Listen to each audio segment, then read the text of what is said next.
Time to fight fear with faith. Jody Paar is a survivor who is no longer staying silent. She and her guest will fuel you up so you too can fight fear. Uplifting and inspirational stories that will rock you to your core. We don't tiptoe around the truth. We steamroll it in a bold way. This is your life, and now is the time to start living it. Get ready for the Faith Over Fear podcast with Jody Paar. Now, welcome Jody Paar to inspire you.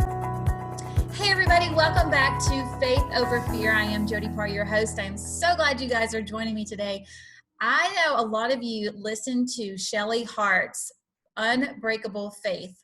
Her podcast was amazing. And if you have not listened to it, go back and please listen to it because she is such a woman of faith, a true, strong woman of faith. And her story is incredible. But a big part of her story is about her husband. And I'm so honored and excited that I have him today here. Todd Hart has an amazing testimony. So Todd, thank you so much for being here. I'm going to turn it over to you. Okay. Well, thank you, Jody, for having me. It's an honor to be here. Yes, absolutely. Todd, tell us about the first time that you felt fear in your life. Oh, the first time I felt fear in my life, I don't know. It could go all the way back to, when my father passed away when I was a small child. Okay. My dad passed away when I was around 4 years old. I really don't have very many memories of him. But I remember, it was just me and my sister, who's 2 years younger than I was. And so, she really doesn't remember him at all. And just, the not knowing what was going to happen, what our lives were going to be like after that, the uncertainty, caused a lot of fear. Right. Other times I felt fear in my life was, a few years later, my mom had remarried, and she had a child with her new husband, my stepfather now, and daughter named Nikki. And she, just before her first birthday, she passed away. She had a lot of health complications and things like that I was unaware of at the time. I didn't know, anything about it. And she passed away, and that was really scary for me at the time. I was in second grade, and I remember just, that was the first time I'd ever dealt with death in my life or losing anybody. So that was really scary. Not quite understanding that, as a second grader, my baby sister, who I thought was perfect, playing with her all the time when I come home from school and things like that. And then all of a sudden she's gone. And, I didn't even know she'd been sick. Our parents, you really didn't want us to be in, to know those types of things. We were so young and to be scared like that. But that was another time I felt fear. And later on in my life, I was involved in an automobile accident with my best friend. I'd been drinking and driving automobile accident. Actually, it was a fatal car accident, which he passed away. And I was the driver of the vehicle. And that really changed my life at that time. Being responsible. It's a very long story, but being responsible for, somebody else's passing and losing, a friend like that was hard, of course. Yeah, absolutely. And I'm sure that even the drinking had a lot to do with your childhood and yeah, you went through as a kid. it did. And we try to self-medicate that as adults. And, I have to admit, I drove drunk, I don't know how many times. And I'm thankful that I didn't do the same thing. So don't beat yourself up over that because, a lot of us don't know how to handle different things that happen in our lives and we self-medicate. And I know that there is healing and forgiveness in that. And so thank you for sharing that with us. But I'm sure that was a time of fear, of course, because again, it's unknown. So it seems like a lot of your life has been unknown, like just not knowing. Yeah, for And, sure. yeah. Sure. going through that. You're right with the self-medicating. I obviously, like you said, I was drinking and driving a lot, and it put myself and him at risk lots of times, and, didn't think twice about it, never even considered that was a possibility of happening, I'm living proof that it did happen, unfortunately.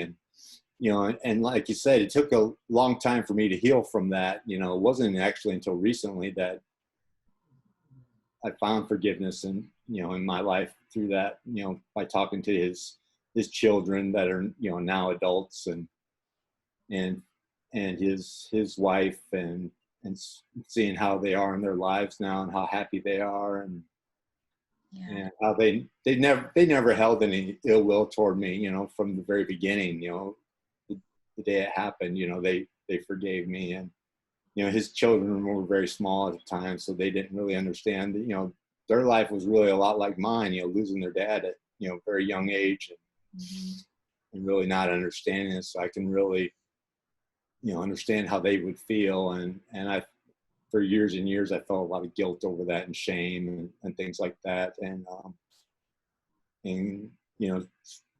as you mentioned, Shelly, my wife, really helped me through a lot of that. She came into my life around that time, and helped bring me back to God, and that gives me chills. That gives me so many chills. Helped me work through that fear. And because God sent you an angel, because that's exactly who I think that she is. I think she is definitely an angel. Yeah, I mean, it was literally, she came into my life literally right after the accident, and really, if it hadn't been for her, I probably wouldn't even be here today, because I was, obviously very distraught and suicidal and things like that. And so it was a blessing, that, you're right. It was, God sent me an angel to, at his perfect timing, and that's I'm here today beautiful because of that. Yeah, I see that smile on your face. Those that are listening, I have to tell you, has a huge smile on his face.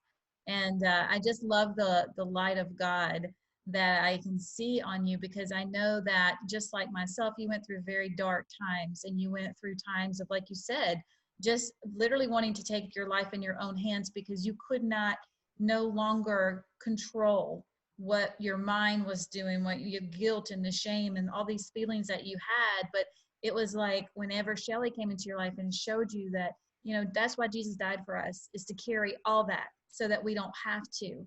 But even after Shelly came into your life, you guys went through another test that was pretty strong. So tell us about that fear. Yeah.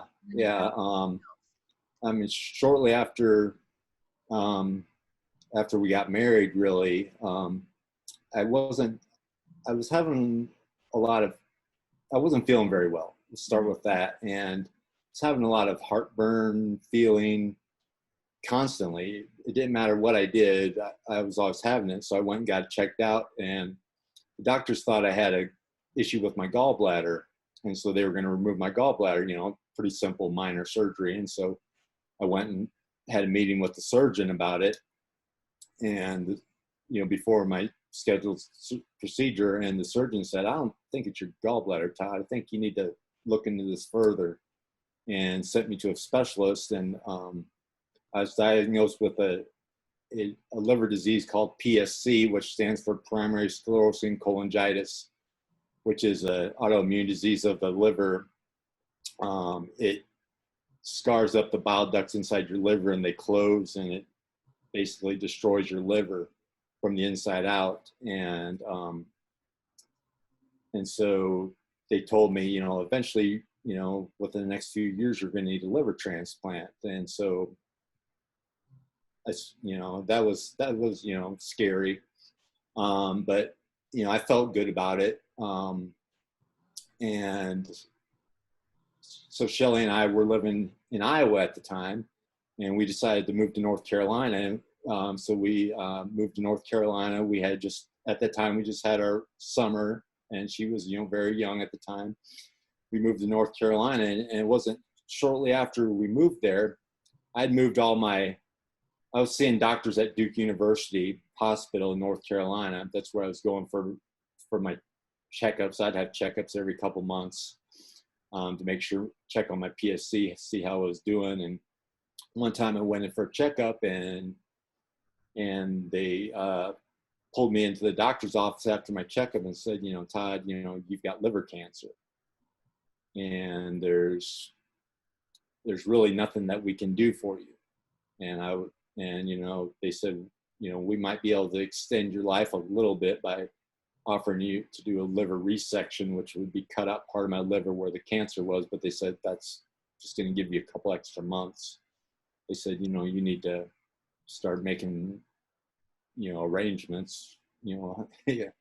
And so that was a very fearful time. And we left the hospital, and it was really, we were driving home, and Duke was about a couple hours from where we lived. And on the drive home, I started feeling, I started really not having as much fear over it. And it was strange because, your mind's racing when somebody tells you that. You start thinking about all this stuff, and you know how Shelly is. She was really asking all these questions and stuff. And I was just kind of sitting there and, in silence, thinking about it, thinking, he said, I'm going to die. Is that actually going to happen? And I said, I don't know if I was in denial or what, but I didn't feel like I was going to die. And so we got home, and Shelly started calling around, and we contacted my doctors back in Iowa. And they said they were doing an experimental program where they may be able to help me if the cancer hadn't spread outside my liver. But they said, you need to get here like right now. Mm-hmm. And we lived in a little apartment in North Carolina. And so we packed all our clothes and left all the furniture in our apartment. And the next morning we were gone, packed Summer up, and we drove from North Carolina to Iowa and to see the doctor. And luckily, they did a bunch of radiation treatments on me, and they were the only place in the country at the time that would do, them and Mayo Clinic at that time were the only two places in the United States that would do a liver transplant for somebody that had liver cancer. And they said the reason for that was cancer would always come back in the donated organ. So if you had a transplant and you got another organ, the cancer would always come back.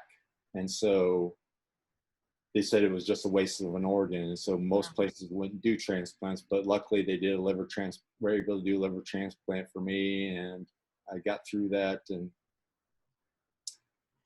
so the liver transplant, that was the woman that was killed in the car accident, correct? This transplant I'm talking about here was my first liver transplant. It gets kind of confusing. Okay, yeah, because that's what I was wondering. Yeah, so this was the first one you had. Yes, okay. This is my first one I had, and that was back in 2001. Wow. And that went well. It was a major surgery. They did actually more than a regular surgery. They did what they call Whipple procedure along with the transplant, which is they took out part of my pancreas, part of my stomach, and gave me a new liver. Because they were afraid that the cancer may have spread to those organs. And so that's why they did this other procedure along with the transplant itself. And it was like a 16-hour surgery. And I was in the hospital for about a month afterward, but made a full recovery. And we moved back to North Carolina. And things went well for, a long time. I was healthy for, about 15 years or so. And then I started getting sick again, and the disease came back again in my liver, the same disease, the PSC. It's because it's this autoimmune disease. It's not, it's something that's in my body, and it's, and so it came back in my new organ, my new liver. And, we had to go through the same thing over again.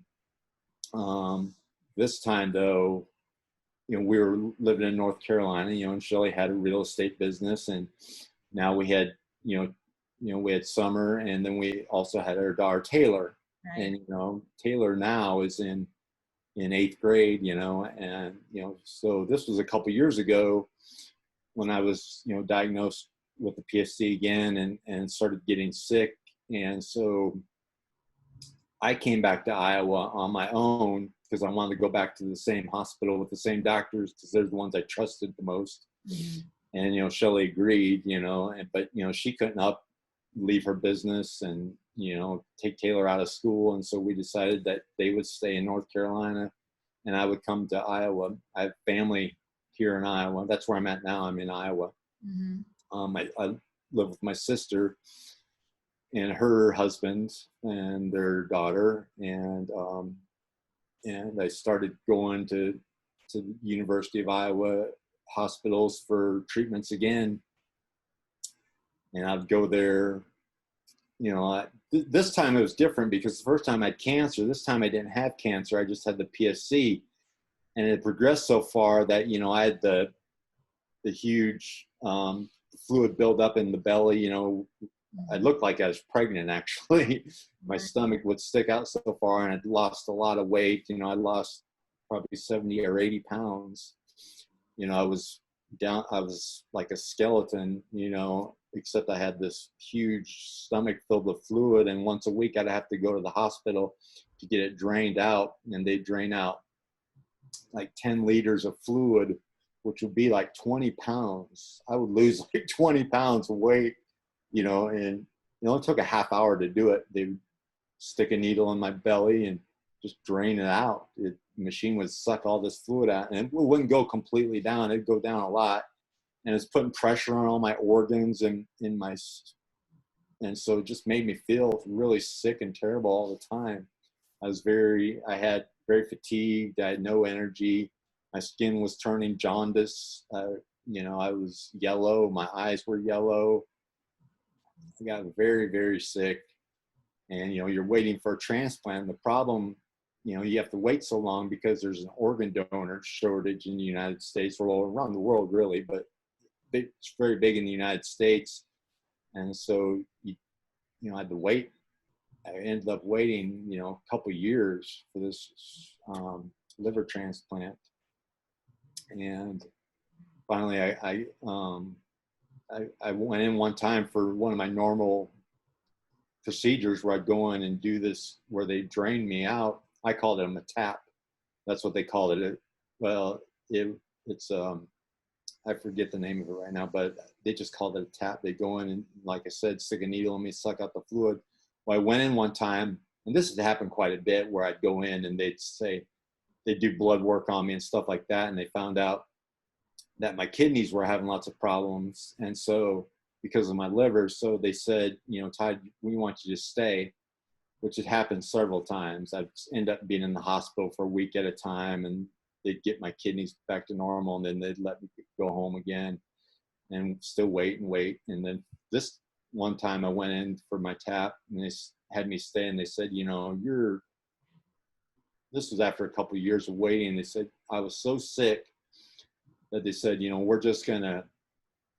we're not going to do anything for your kidneys because your kidneys are so bad that it's pushing you way up on the list. And so it was elevating me on the list. My MELD score is how they keep track. Whoever has the highest MELD score is next in line for the next liver that comes available in your blood type. And so with my blood type, which was O,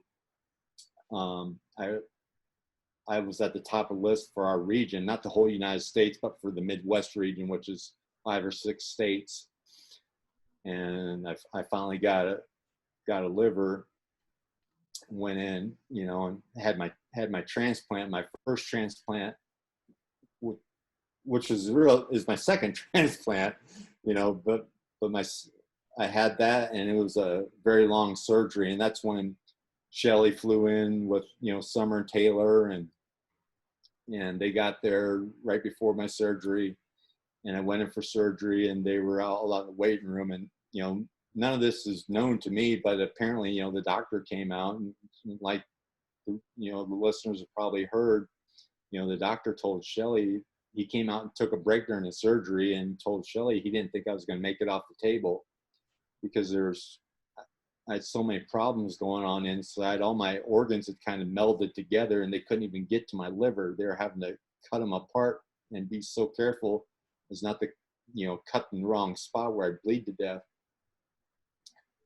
And, praise God, they were able to do that, and they got through and did the transplant, and they had to leave me open overnight. And because the surgery was so long, the doctors were exhausted, and they came back the next day and they were saying it was too hard on me too for being in there so long. And they had to go in the next day really early. I had a lot of bleeding problems. And so they finally got my first transplant done, and I was in recovery and I was doing pretty good. I got out of the ICU and went down to the floor, the regular hospital floor. And I started having a lot of bleeding problems, and they had to take me back in for emergency surgery. And I ended up having 7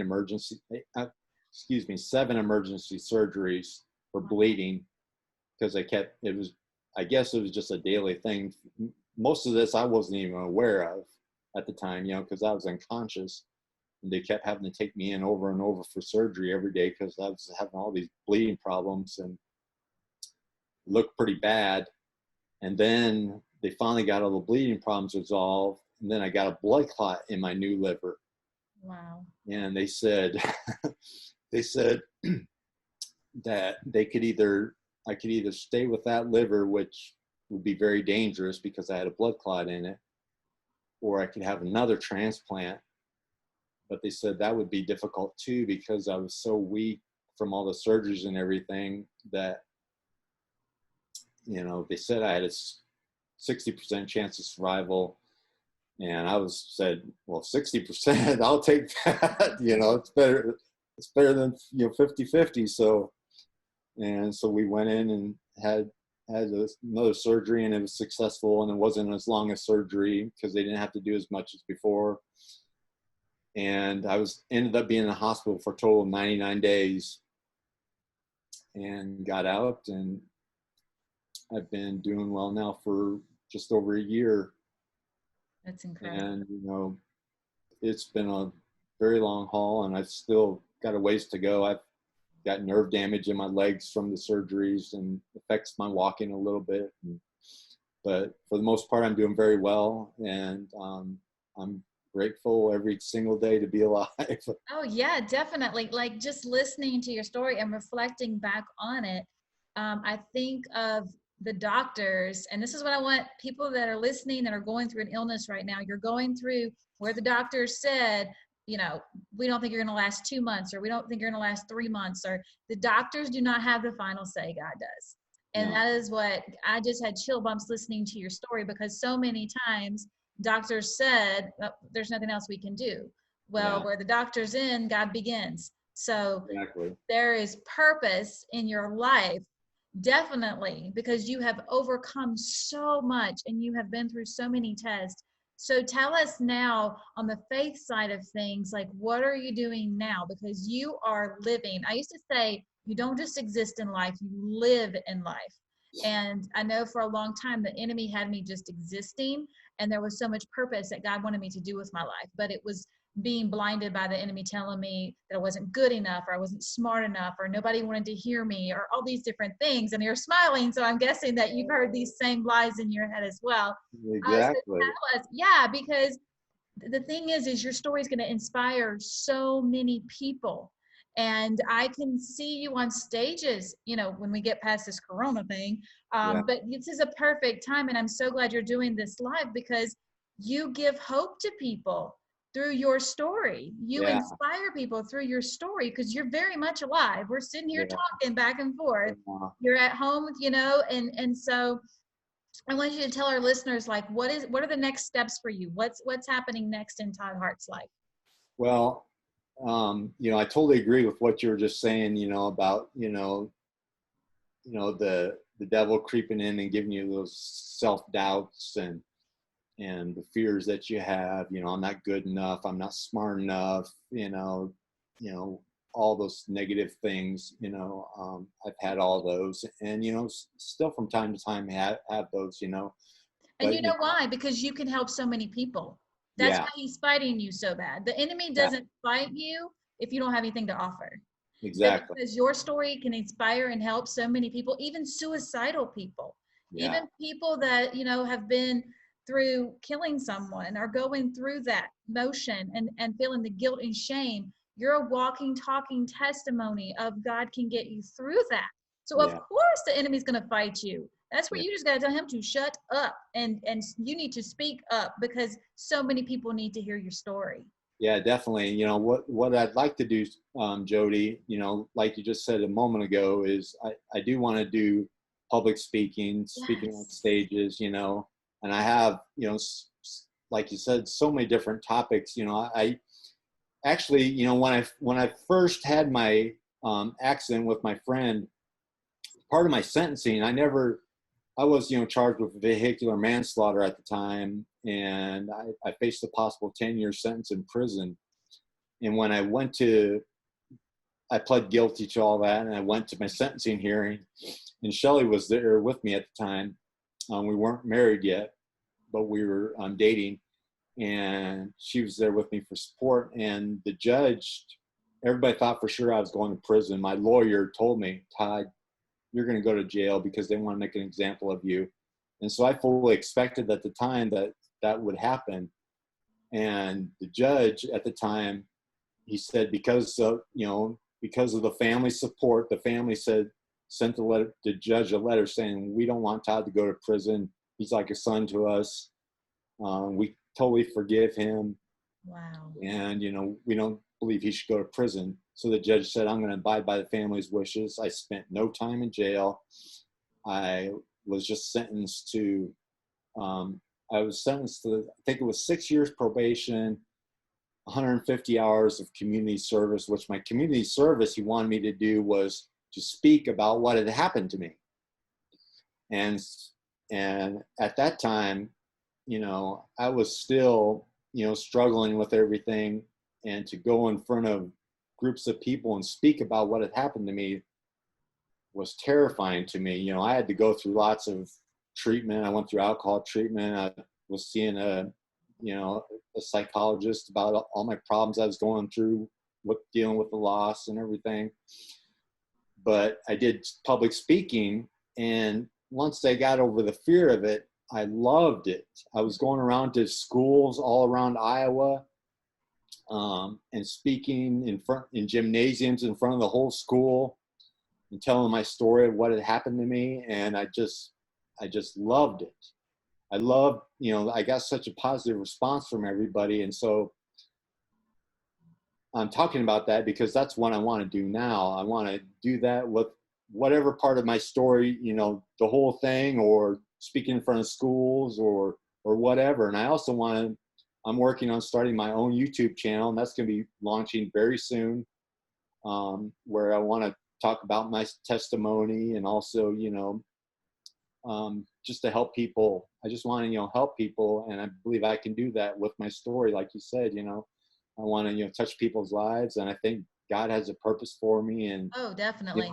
I There's no just, it's doubt just like God's got a everything. purpose for you. There's no doubt. Yeah, everything is Absolutely. pointing right here. It's like, go this way. It's so obvious, Yes.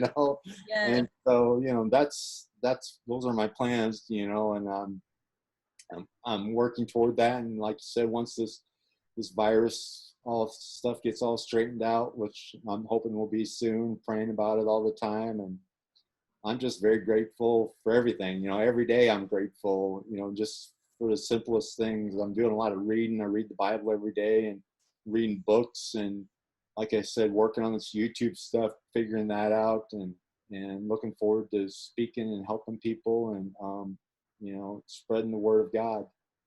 Yeah, definitely. I love that. That's so beautiful. And and I always say that. I say, feel the fear, do it anyway, because your faith is bigger than your fear is.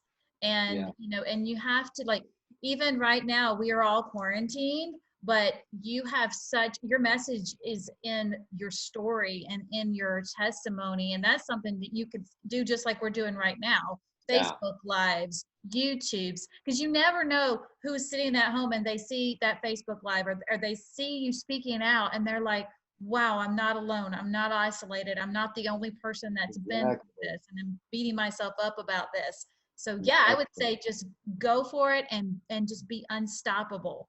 Yeah. You have an amazing future in front of you. And I know that and I feel that because of everything that you have been through. God keeps pulling you back and he's doing that for a reason. Yeah. So, Definitely. Keep on reading the Bible and standing on the word of God, because I know the enemy's going to come at you hard because he knows what you have. And just like with Shelly, he knows what she has too. You guys are a power couple together. And so I stand behind you guys so much. So Todd, thank you so much for being on here today. You've been such an Thank you, inspiration. Jody. And tell everybody how they can find you, like online, if they want to reach out on maybe social media and just kind of talk to you. I'm on Facebook, and they can email me right now. The easiest way to get in touch with me if they want to talk to me or whatever is Todd Hart, my name, TODDHART 84 @gmail.com. I'm glad to talk to anybody that wants to talk to me. Awesome. That's so awesome. Thank you guys so much for listening and watching. My name is Jody Paar, JODYPAAR. You can find me online underneath that name. We appreciate you guys watching. Watch out for Todd because he's coming strong. I know he's going to. He's got so much to give and so many people's lives to touch. So we're excited about that for you, Todd. Thanks so much, Jody. You're welcome. Thanks, guys. Have a good day. Bye-bye.